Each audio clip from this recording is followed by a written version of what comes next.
Beta Upsilon Chi, Bucks, presents Man to Men, the premier audio journal for men who live faithfully and lead courageously. I'm Jared Musgrove, and today we welcome Jason Shepperd. He's the founder of Church Project, a church of house churches, and he's the lead of the Church Project Network. We're going to get into all that. He's joining us today to talk through this rising movement of house churches that we're seeing in the U.S. and abroad. Jason Shepperd, welcome to Man to Men. Man, thanks for having me, Jared. I love you. You're a cool guy. I love what you're doing. I love Bucks. I love the church. I love Jesus. So we got a lot in common. Thanks for inviting me on. Yeah. No, I love it, man. You're Bucks alum. I love right. what you're doing with Church Project. We're even talking about what we could get going here in DFW. So just so many things coming together here. Can't wait to share the conversation with the guys. But I'll just start this way. So Jason, share about Church Project as if we know nothing about it. Yeah. Cool. How did it begin? What stirred in your heart to rethink church structure altogether? Cool. I'll make the story short and you can press in where you want. But in college, I was pre-med. Figured out over the years that God was calling me to be a pastor, give my life to the local church somehow.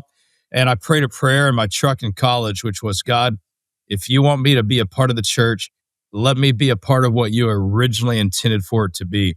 And that prayer actually began the journey that led me all the way to Church Project. So I kept working in churches over the years, all after college, all through seminary. I was just working in churches full time and studying scripture, studying church history, and studying the church around the globe. I've been to almost 40 countries and been a part of the church in almost every one of those. And I saw a real disconnect when I would read my Bible and then I'd go to work. And I'd work in the local church. And I felt like at some point, well, 80% of what I do in the local church, you don't even need to be a Christian to do, much less called to be a pastor. And so I'm like, what are we missing here? And so I began just looking deeply into the DNA of the early church. And then at some point, I was in a succession plan to take over a very large, great by all metrics church, but I just couldn't do it anymore. So I jumped out of the plane and started Church Project, 1-10-10, January 10th, 2010. And we had no people, no money, no place, no name. But I had some clear convictions, and we were going to go after those no matter what. So I figured we would fail, but I knew we were going to die trying. And I couldn't get away from, in scripture, the idea of house church, but I knew it was more than the house church stuff that I had seen. Most of the house church things I knew were weird people, like they churned their own butter and made their own dresses, like children of the corn people. And I'm like, I don't want that.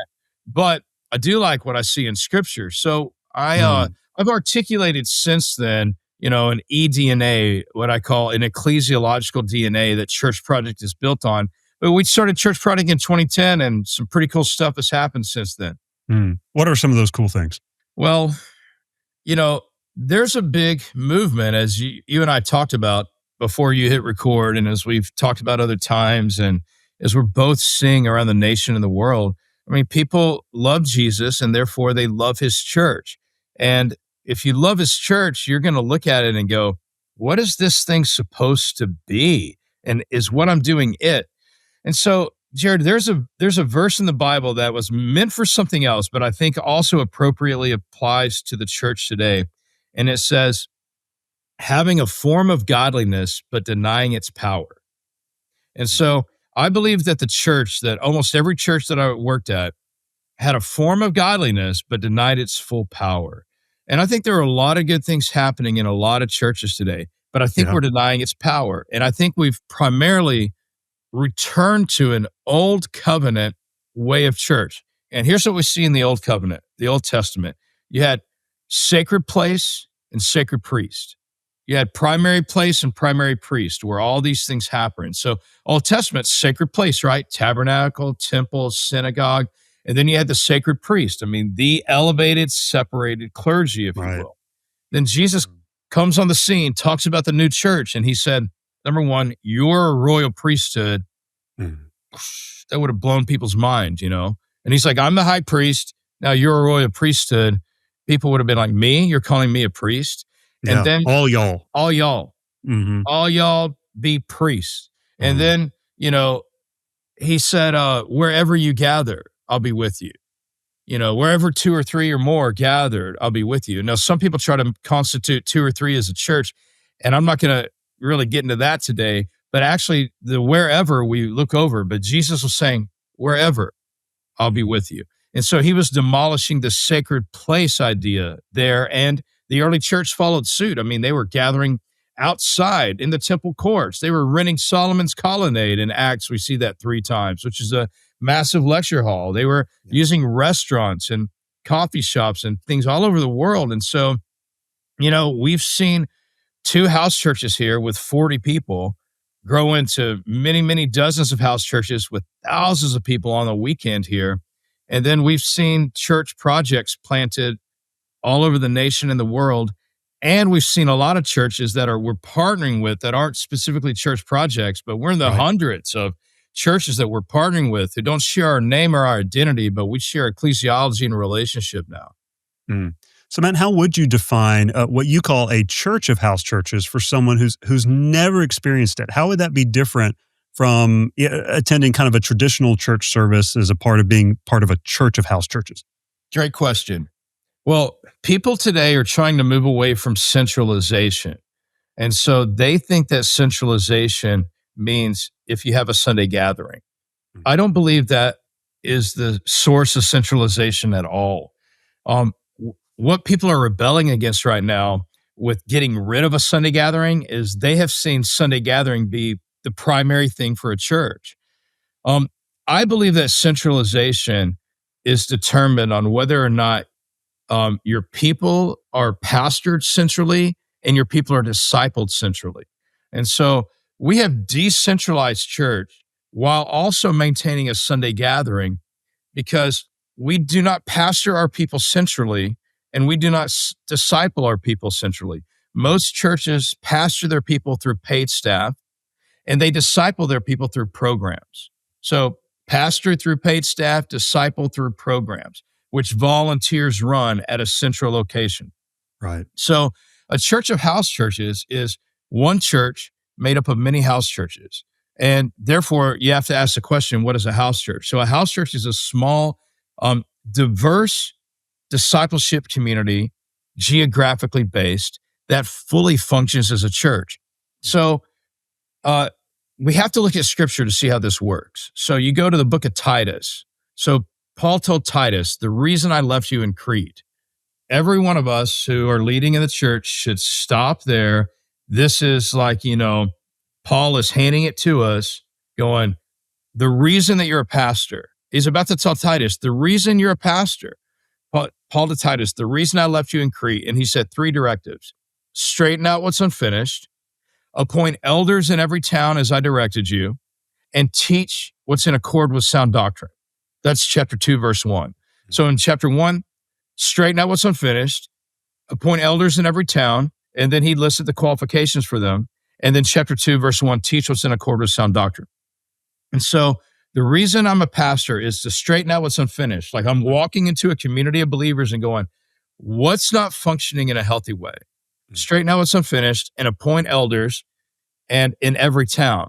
And that's where we start to get some beautiful eDNA. So here we see the eDNA of, I think, every early church and every church that we see planted for really the first 3 centuries until Constantinople, when everything re-centralized again in century 4. And so the first eDNA element was distributed pastoral leadership.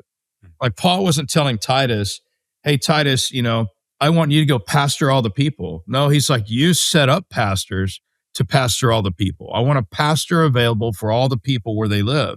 Mm-hmm. And so Titus's job was to go find people who met these qualifications and appoint them to pastor. And so we've decentralized and we've distributed pastoral leadership into diverse discipleship communities. These are the 3 DNA elements. We decentralized. Titus, it's not about you. You're not the central guy. And I'm not wanting you to set up a place where all the people come to you and you pastor them. I'm wanting you to distribute pastoral leadership by appointing pastors in all the places. And then, by the way, they're living in diverse discipleship community. You have a pastor in this town who's pastoring all the people. Well, who's going to go to that house church, right? I mean, it's going to be married people and unmarried people, older people, younger people, rich people, poor people, people who know the word, know God a little bit, know him none at all. And so this diverse discipleship community is where, a lot of the sanctification happens in scripture that we learn about. right? Yeah, Forgiveness, real history. patient with each other, all these things. And so, yeah, these three DNA elements are rarely found in churches today. I mean, it's hard for us. We've done a lot of study. We meet with a lot of churches. This is what we do. And we find very few churches who have truly distributed pastoral leadership away from the paid clergy. Um, they're not living in diverse discipleship communities. They're living in homogenous communities that are generally closed. Um, and then they're not decentralized. Pastoring and discipling is happening through central. And so these are the elements that were part of a movement that happened for centuries globally. Man, okay. Well, I mean, where to begin?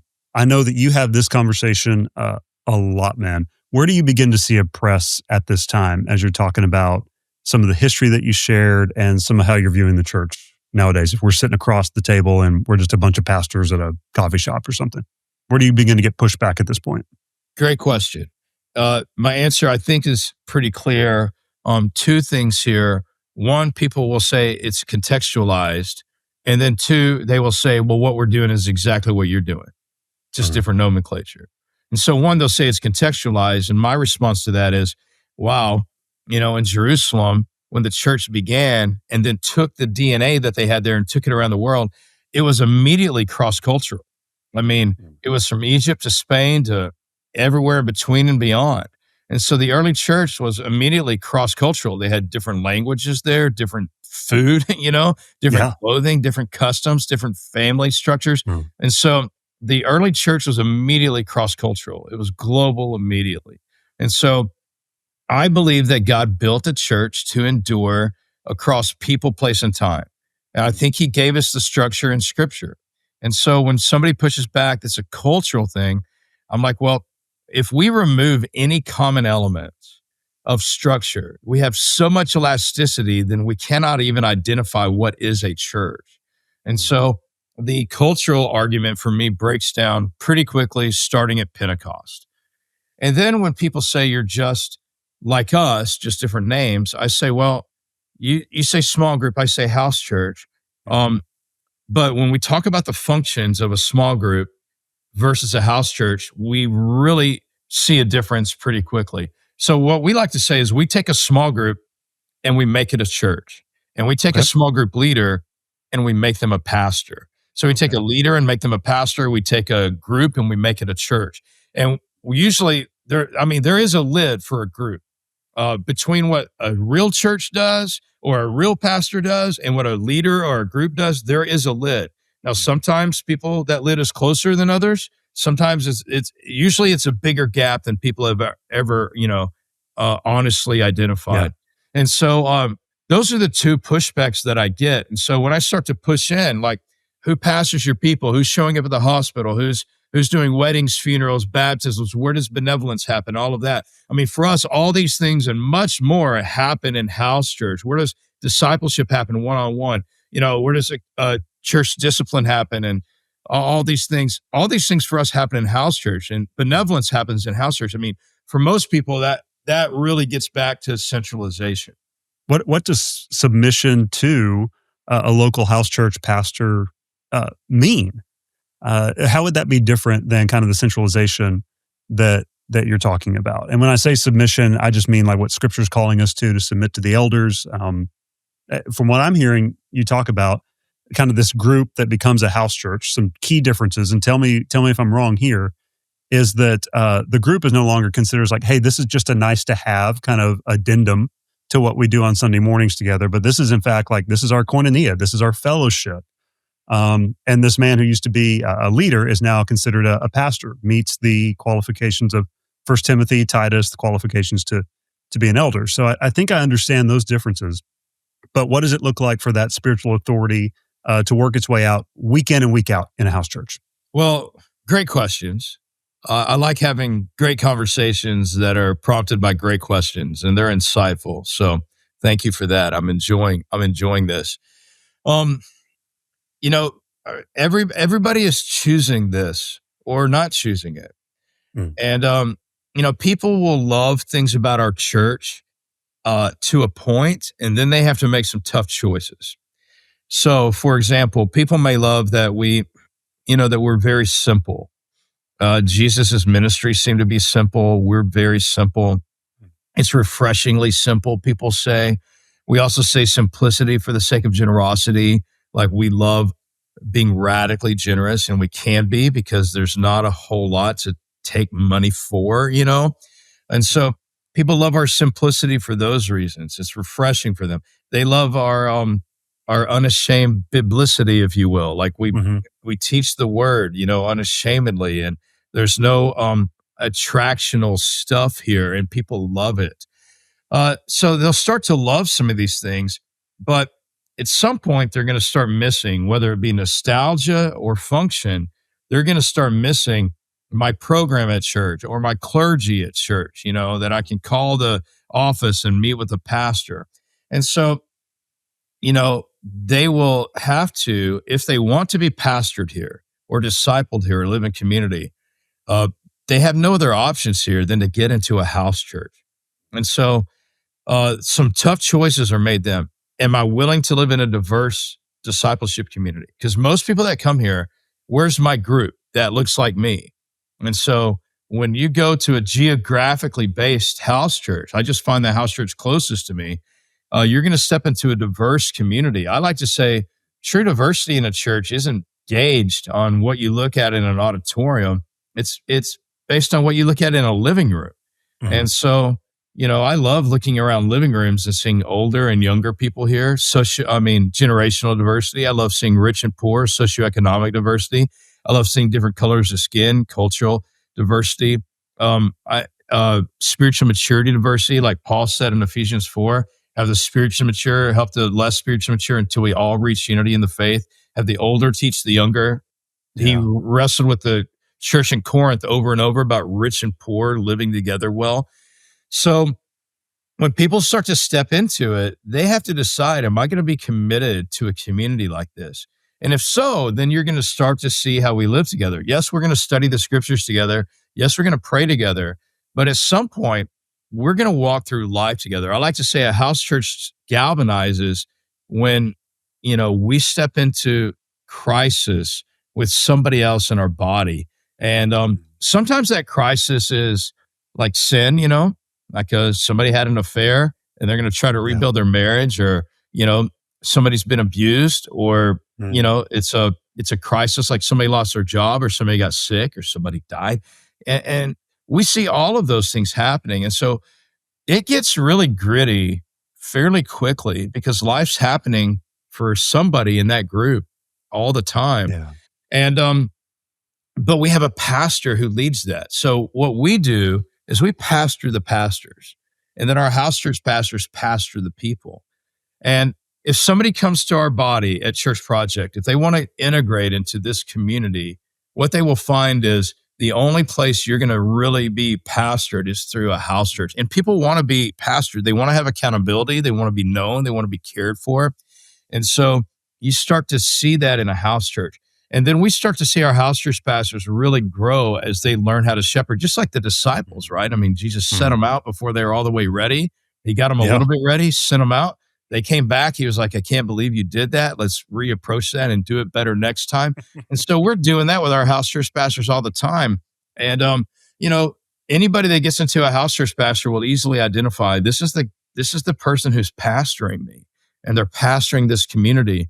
And then life starts to flow in that community and under that authority. The authority, that word is it's rarely ever used, here, but it's identifiable, it's clear, and it's exercisable when it needs to be.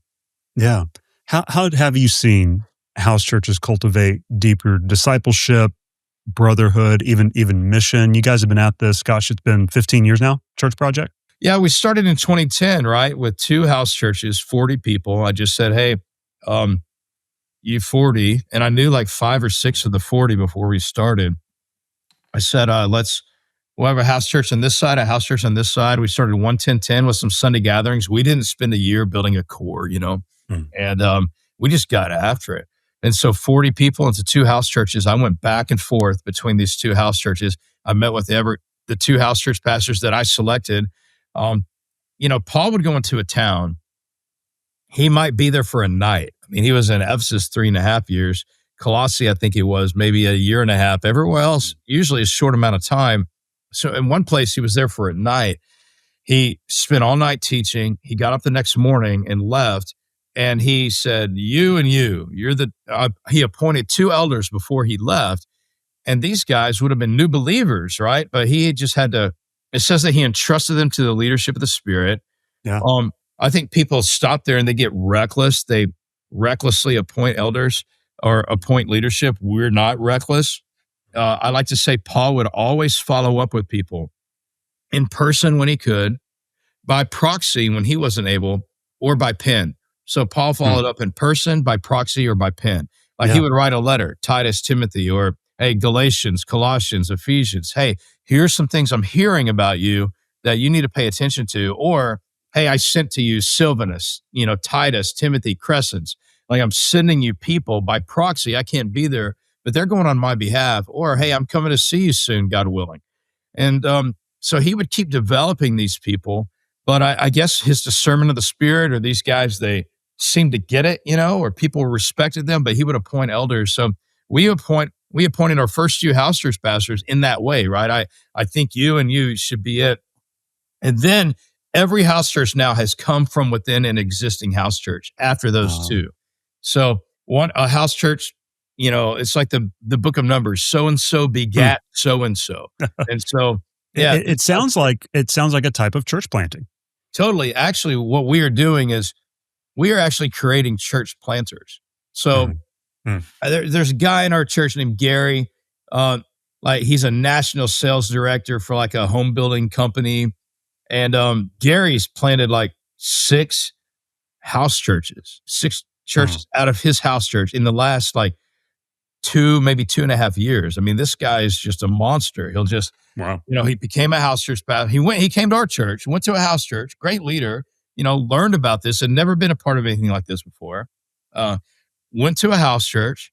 And then when it was time for that house church to multiply, that house church pastor I had identified and then been preparing through the pipeline and the systems that we have, Gary.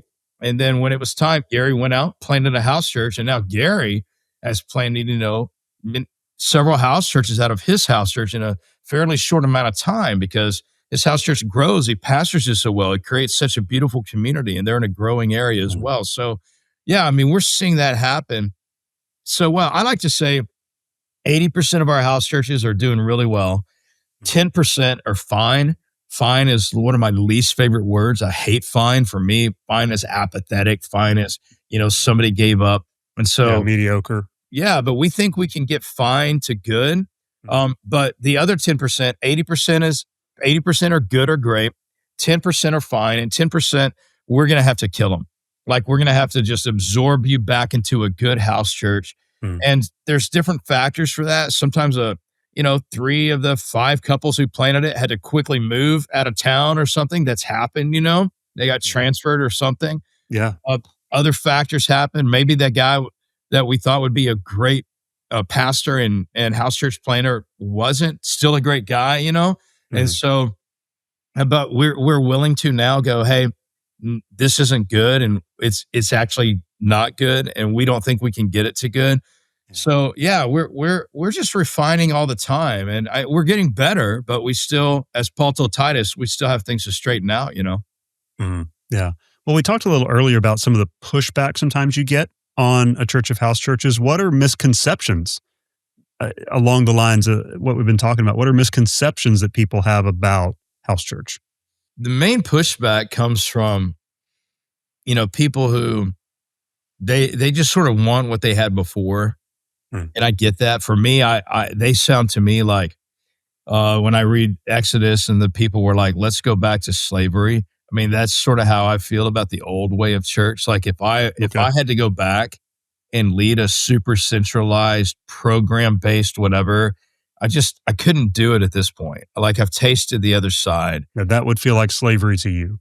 It would feel like slavery to me. Therefore, I feel like it's slavery to them if they've been here and then they go back. There are some nostalgic things I miss, and there are some things that were easier. I get that. So sometimes those people will push back, and they're looking for a more refined product of church.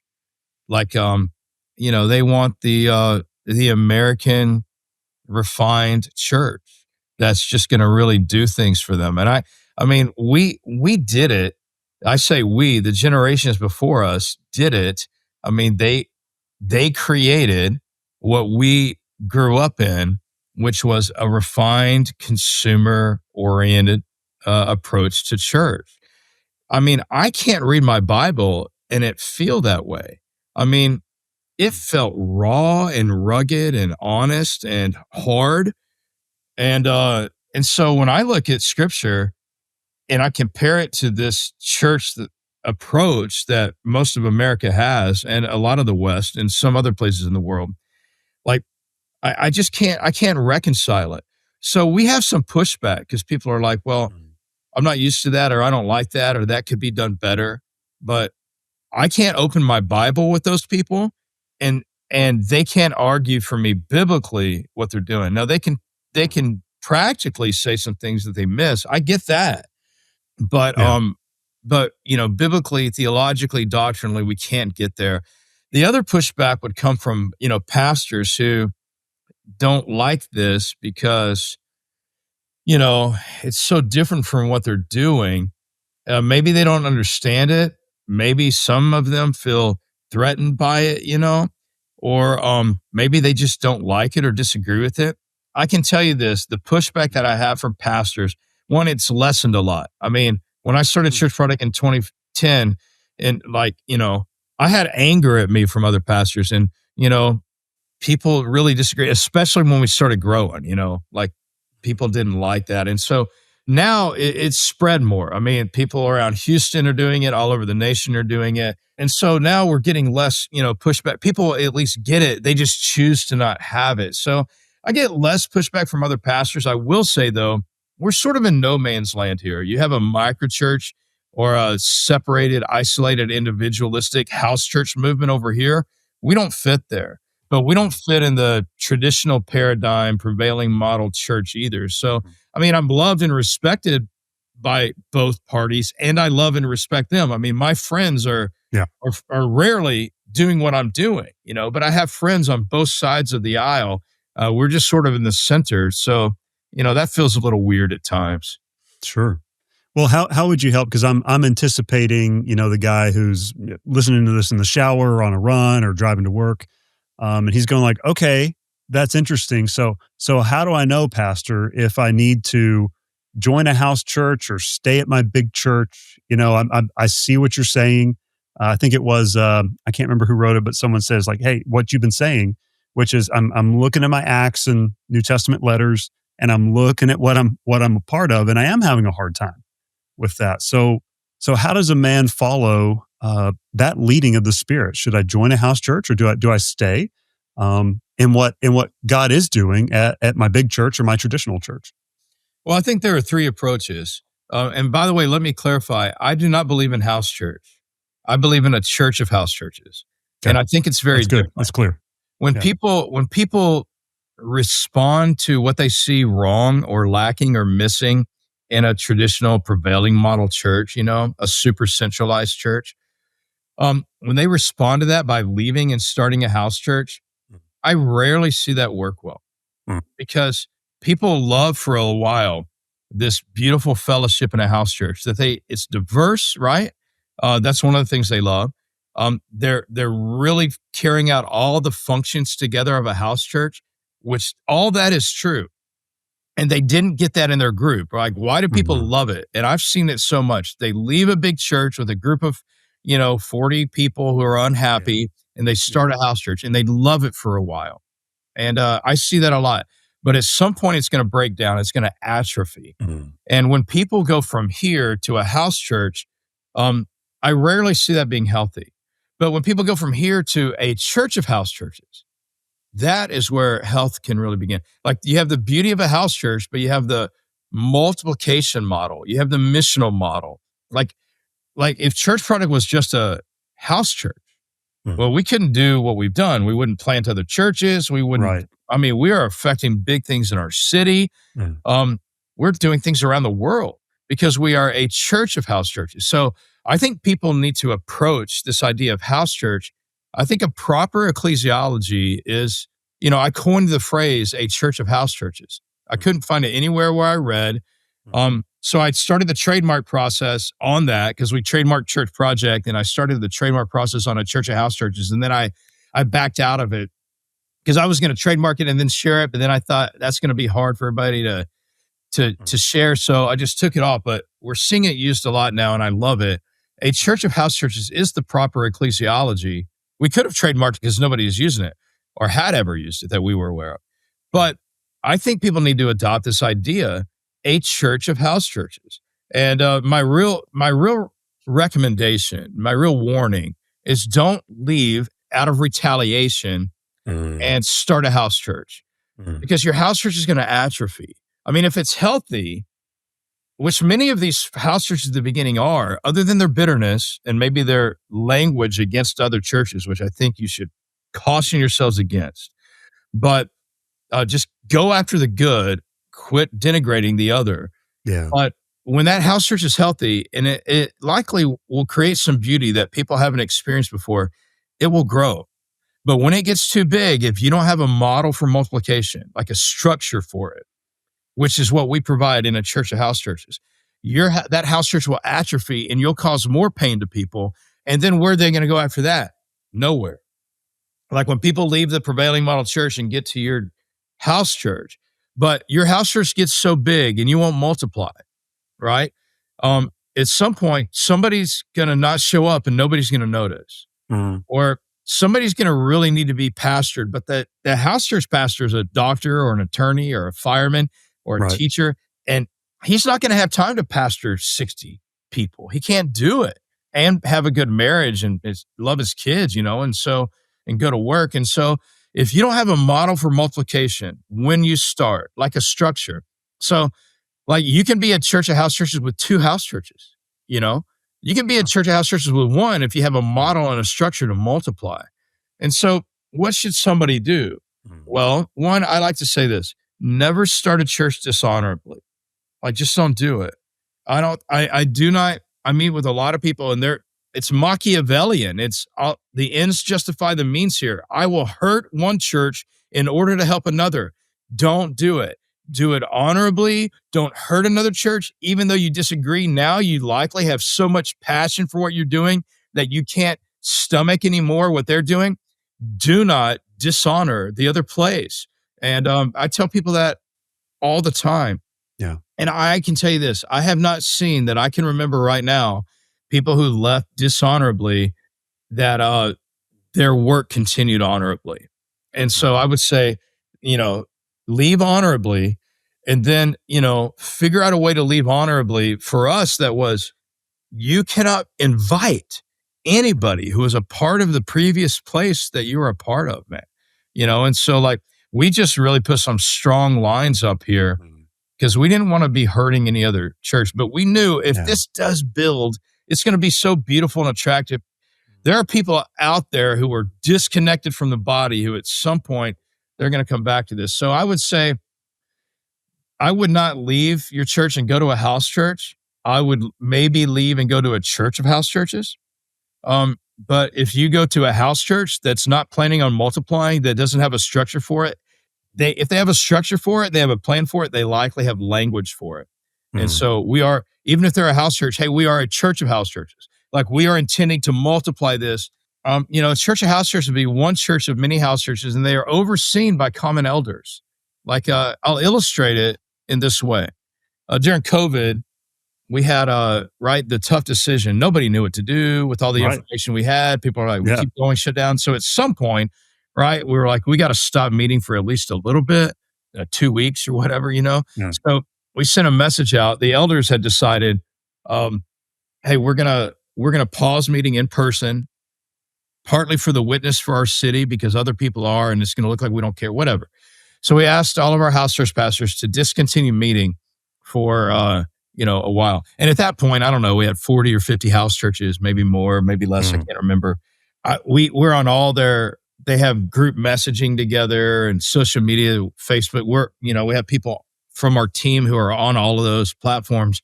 And we found out that one house church pastor told his house church, he's like, hey, I know you just got this message from the elders, but we're going to keep meeting.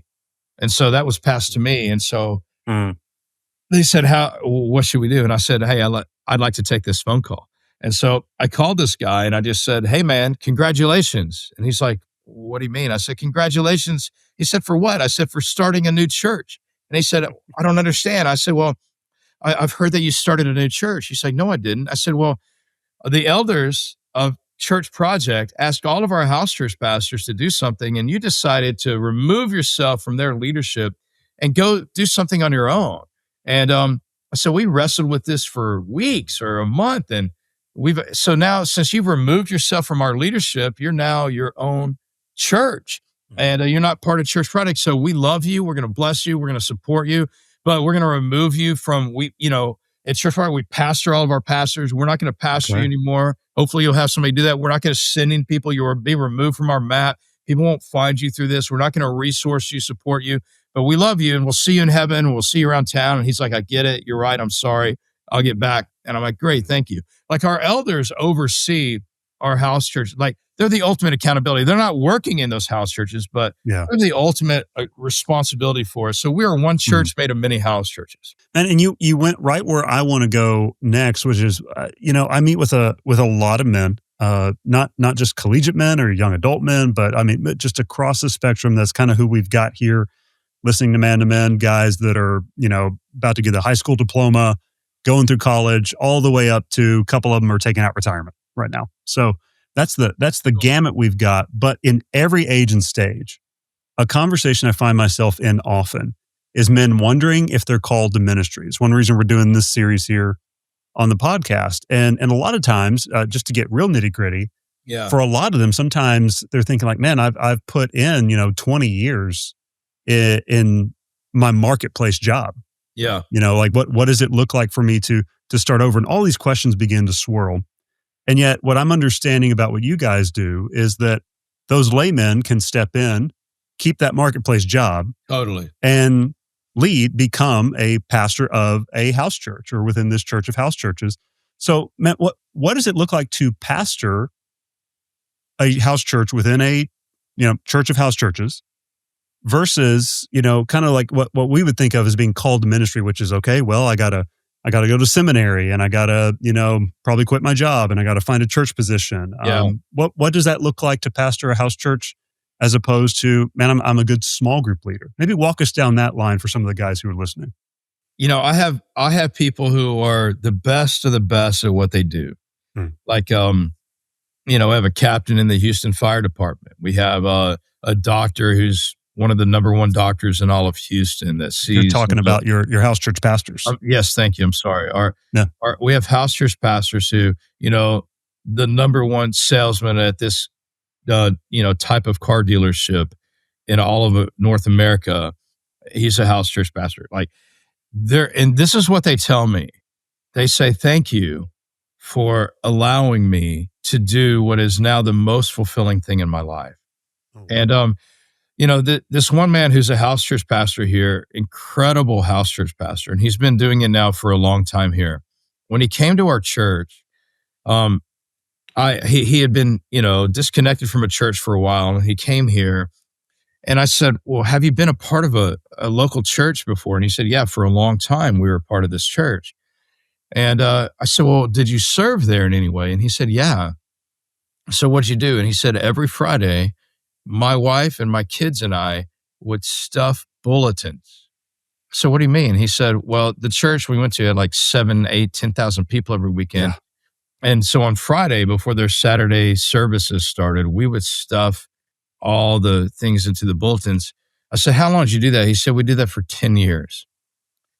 And I said, well, thank you for serving the church, but I think that God might have other calling for you. And I mean, now he's been a house church pastor for a long time. His wife disciples, like a dozen women in our church and does other things. And there is a higher calling for everybody in our church. I like to say this. Spiritual gifts are not primarily meant for stages. They're meant for smaller spaces. Spiritual gifts are not primarily meant for stages. They're meant for smaller spaces.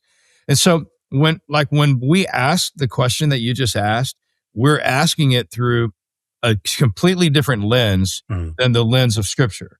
Like, I don't know how often that question would have been asked early on.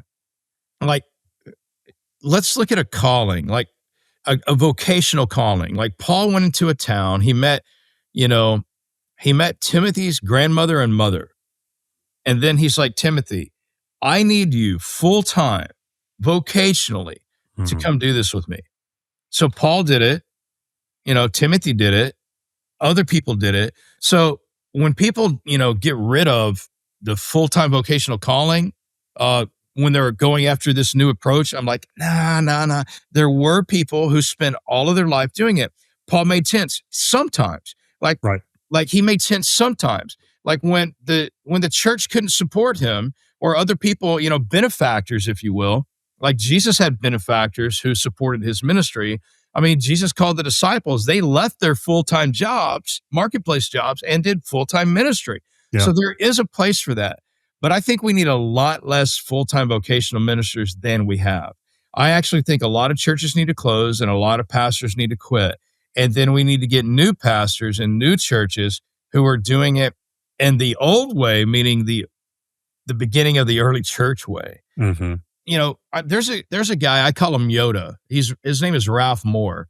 I don't know if you've heard of him. He's like the OG of church planting. Like under his line of planting churches, he's planted like 5,000 churches. He did a thing called Hope Chapel in Hawaii. And he was on my podcast, my Rethink and Return podcast a few weeks ago.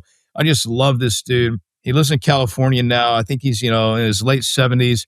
And he told me one time, he's like, Jason, why in the world would we put somebody in a position of a pastor at a church when we've never seen them multiply anything, right?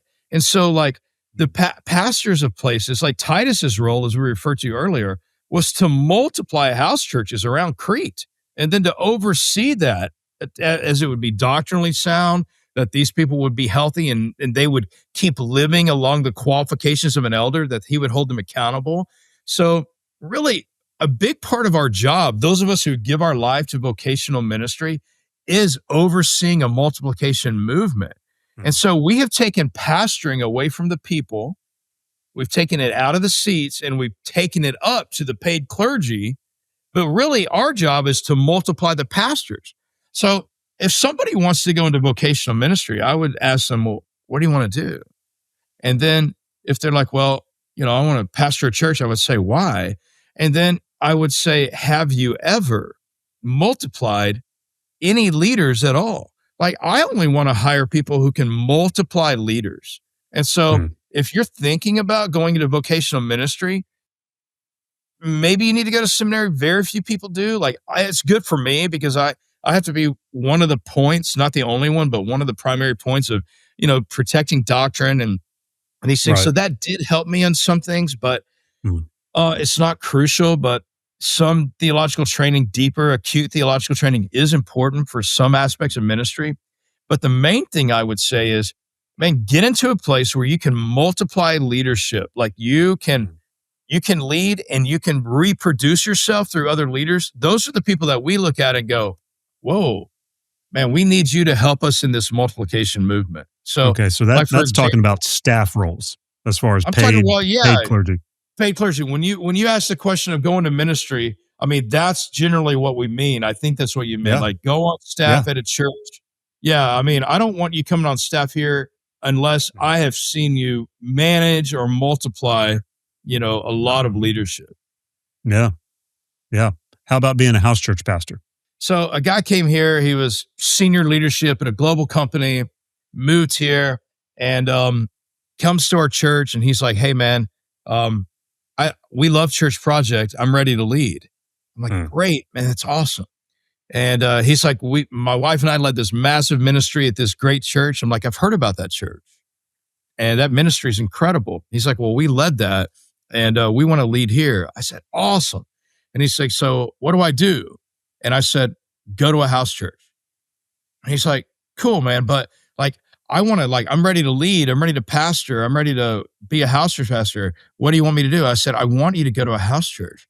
He said, but man, I think I'm ready. And I said, look, I love your resume, but I don't know you. Like, I don't know your doctrine. I can assume sound doctrine from where you've been, but I don't know you. I don't know if you're going to be faithful to a house church. I don't know how you interact with people. I don't know if when you speak, people listen. I don't know if you interrupt people. I don't know if you're gracious to people. I don't know if you care for the least of these. I haven't seen it. I don't know how you forgive people. I don't know if you're gentle. Like, I need to see you living in a house. I don't know if you submit to leadership well. If I put you in a position of leadership, are you going to be abrasive against us all the time? So I was like, I need you to go to a house church. And if you're faithfully attending house church, and if that house church pastor is like, man, I got to be out of town. I'm going to be in Amsterdam this week for business. Will you please lead my house church? Hey, I'm gone, but somebody's in the hospital. Like, if he's not entrusting things to you and doesn't talk about you and doesn't start saying this guy needs to play in a house church, then it's not going to happen. So I said, you want to lead here? Go to a house church. So, man, I like to tell people, you want to lead here? Well, get into this community and let us see you. Because I can tell you, we're going to need great house church pastors, but we're not going to put somebody in. I mean, it's a big trust and a big responsibility on our behalf to trust this to people. So we want people getting into community. You want to become a house church pastor? Get into a house church. If that house church is healthy, it's going to multiply likely, and they're going to need someone, and they're going to look around and they should see you. And that's how somebody becomes a house church pastor here. And I think it should be everywhere. Okay. Well, how do you see a church of house churches thriving in, and I think we're kind of at this weird hinge right now, kind of post-Christian, but I think even arriving at a pre-Christian moment for so many people. Agreed. Particularly just around, kind of the C's, college campuses, cities, and coastlines. So how do you see a church of house churches thriving or leading in the days ahead, as much as you can see?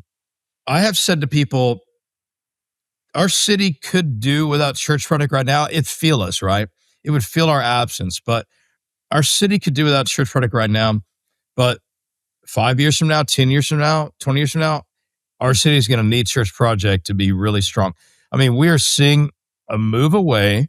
I mean, the bigger churches are getting bigger because many medium-sized to smaller churches they're closing. Yeah. Verifiably, they're closing. Yeah, hard to deny. Yeah. And so those people who are staying in that style of church will then go to a larger church because, hey, this church will endure, right? I mean, it's going to exist longer. I don't want to lose another church, but it has the same type of programs or other things, just better. So, but we're seeing in America, people move away from going to those type of churches. Also, what we're seeing on the generational giving, it's about to go off a cliff, right?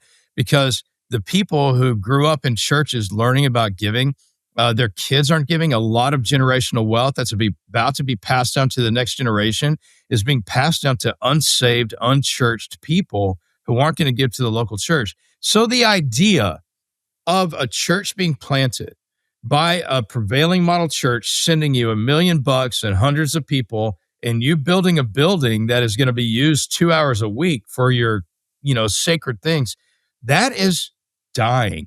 It's not dead. There's always going to be a remnant that can do it, but there's a different way and a better way. And so this church project approach, this church of house churches approach, the way we approach space, the way we approach staffing, the way we are decentralized, it's durable. Daniel Yang just wrote a great book about the church with a couple of other people, and he called Church Project model durable, and he compared it to different really strong churches right now with really great strong leaders who are doing great things. But he exposed and addressed the fragility of those places. And a lot of my friends are doing incredible things, but the fragility of it really is based upon, the primary leader at this point continuing in the way they're doing it now. So, right. Even for some, just certain tax implications, How do you mean? Well, it's like, as far as churches not being taxed on some things, and even just staffing models, those kinds of things, and you and I have been around mega giga church for about 20 years and seen some of these threads. Yeah, I see what you're saying. Well, in space, like Church Project Miami or Church Project Orange County, California, I mean, space in these places is almost impossible. If you need True. if you need a building to do a traditional model of church throughout the week, your programs, and on Sundays, a certain kind of building. I mean, it's next to impossible for a lot of places. So the cool thing about what we do is, I mean, you can do a Sunday gathering in a park, you can do it in a warehouse, you can do it wherever, but we don't need our building. I like to tell people all the time that come to our building, don't buy a building that you're going to use for Sunday morning. Buy a building only if you can use it on Sunday morning, yes, but if you can share it with ministries in your city, and then you design it in such a way that you can steward it, like you rent it out, that helps become mortgage neutral. Like, Yeah. we started with a building, but we started sharing it with ministries in our city throughout the week because our church isn't doing anything throughout the week in our building. One of the worst stewardships of the church, beyond spiritual gifts, that we sit in the seats and we keep the spiritual gifts for stages and staff.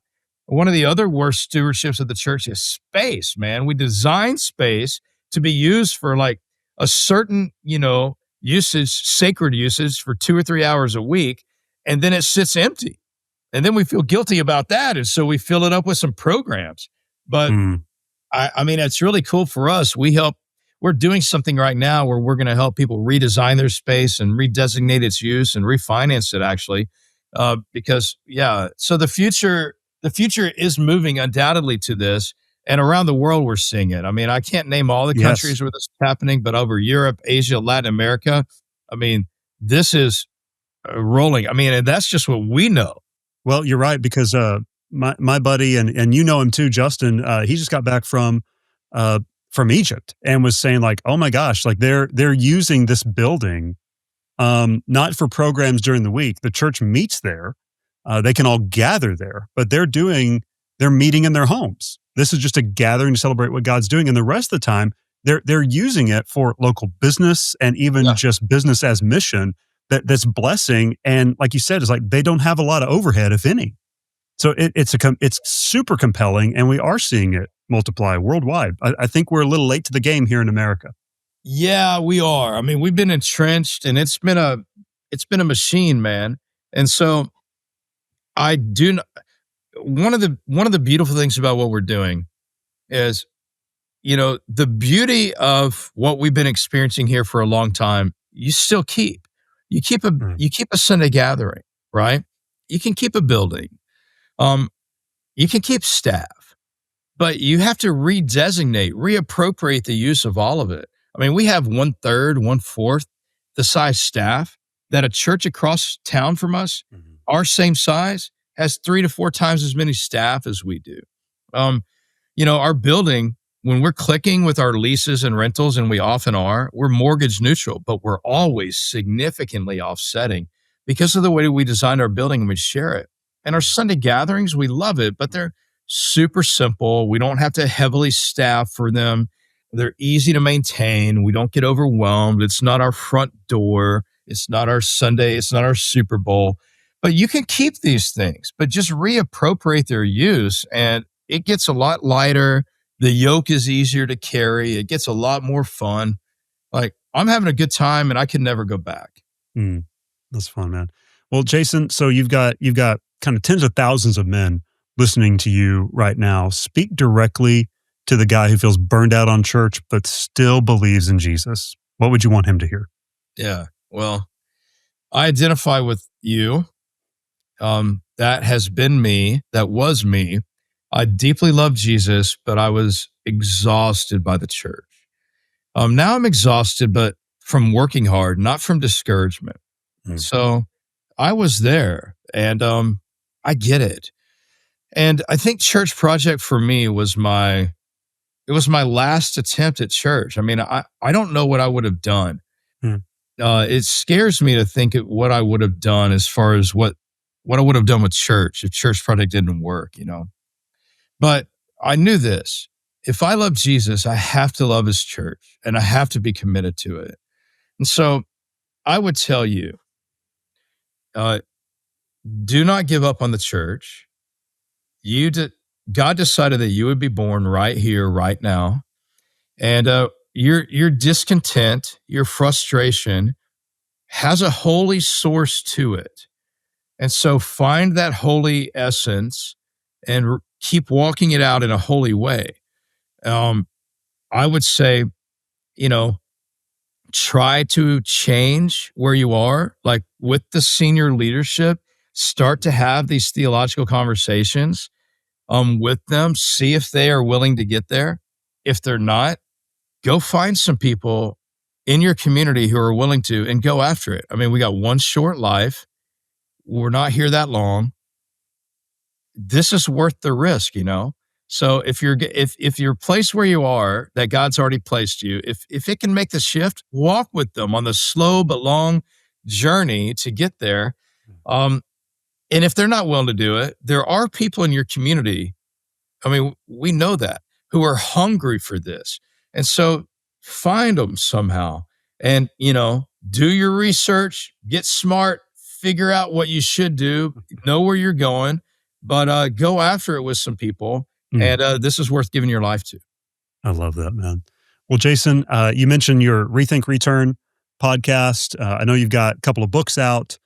Just where can the guys find what you're thinking and saying and writing? JasonShepperd.com has sort of the links to all this. PPERD, Jason Shepperd, PPERD, not PHERD.com.